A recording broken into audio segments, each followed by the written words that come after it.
Faire mieux qu'une Logitech G Pro Superlight, c'est pas bien compliqué et on va voir ça ensemble. Et merci à Maxisport qui m'a envoyé la souris pour que je puisse vous faire la review. Ça fait maintenant un mois que je me la bute avec. D'ailleurs, oublie pas, t'as toujours les moins 5% avec mon code Corly5. Et si jamais ce genre de format te plaît, n'hésite pas à venir t'abonner. Je fais des vidéos tous les jours. Au niveau de la shape sur cette petite Lamzo 1K, tu vas te retrouver avec quelque chose de quasiment similaire à une Fuse PMM ou encore à une ZA13 de chez Zowie. Une souris qui va exceller en claw grip, mais à condition de ne pas avoir des mains de plus de 19 cm. Dans mon cas, avec des mains de 20 cm, la souris commence à se faire un peu petite.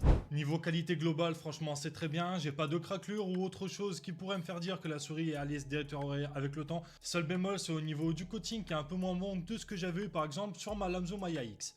Pas de prise de risque ici avec les switches, on est sur des switches optiques Omron qui sont quasiment appréciés par tout le monde. On a un clic très léger et facilement spammable et ça va être pareil au niveau des boutons latéraux. Boutons latéraux cependant que j'aurais aimé avoir 1 mm un petit peu plus épais, c'est vrai que je les trouve un peu petits quand tu as des mains assez épaisses. Par contre en ce qui concerne le défilement de la molette et son encodeur, on est sur un défilement assez léger mais plutôt bien marqué. On se retrouve avec un clic molette avec un bon retour tactile comme avec les switches latéraux. Ça fait partie de mes encodeurs et de mes molettes préférées de quasiment toutes les séries que j'ai testées. Il y a sûrement peut-être les clics de chez Pulsar sur Refineman, mais en tout cas franchement on est sur du bon matos et pour le coup pas de dégradation au bout d'un mois, ça annonce déjà quelque chose de bien.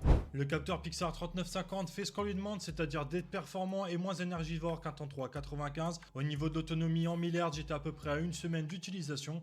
Et sur la partie logicielle, ça va être simple, on va se retrouver avec une web app où tu vas pouvoir télécharger un logiciel mais qui reste super complet, plutôt facile à comprendre, ce qui va être vraiment pas mal pour les novices et ceux qui n'ont pas envie de se prendre la tête. Une souris que je vais donc te conseiller si tu cherches la qualité en plus des performances, mais que je t'invite vivement à les tester par toi-même.